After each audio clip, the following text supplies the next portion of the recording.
Hey guys, we will take the wooden sticks to make the frame.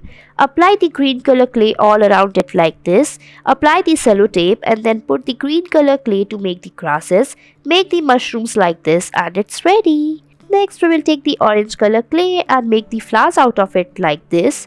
Now take the red color clay and decorate it. Make it stems and leaves and your wall frame is ready. Next we will take a plastic bottle, cut it from the between. Now stick the sticks around it like this.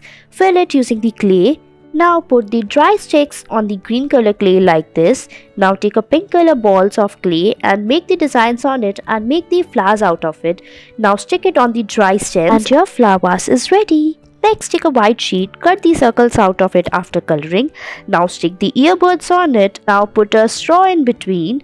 Now make it stand using the earbuds like this. Take a cap, fill it with clay and your windmill is ready. Next we will take a green color paper and fold it like this. Fold it from the between. Make few more as such. Now we will fix all of them together one by one using alternative colors. After fixing, we will press it from the sides towards the center like this and your spinning toy will be ready. I hope you liked it. Next, we'll be making beautiful toys using the nano tape. Take a nano tape and cut it and paste it like this. Now fill it with red color jelly inside it.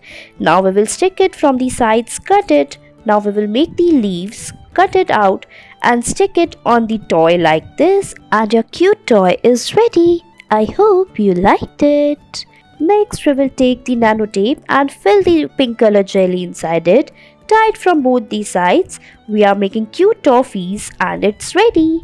Next we will take a nano tape, stick it from all the sides, put some glitters inside it and fill it with water like this. After it is done, we will cut it from the sides and your ball is ready. Next, we'll be making a timer using the plastic cups. Take a plastic cup, cut it from the between and paste another over it. Now fill it using the sand, cover it and your timer is ready. Thanks for watching. Bye.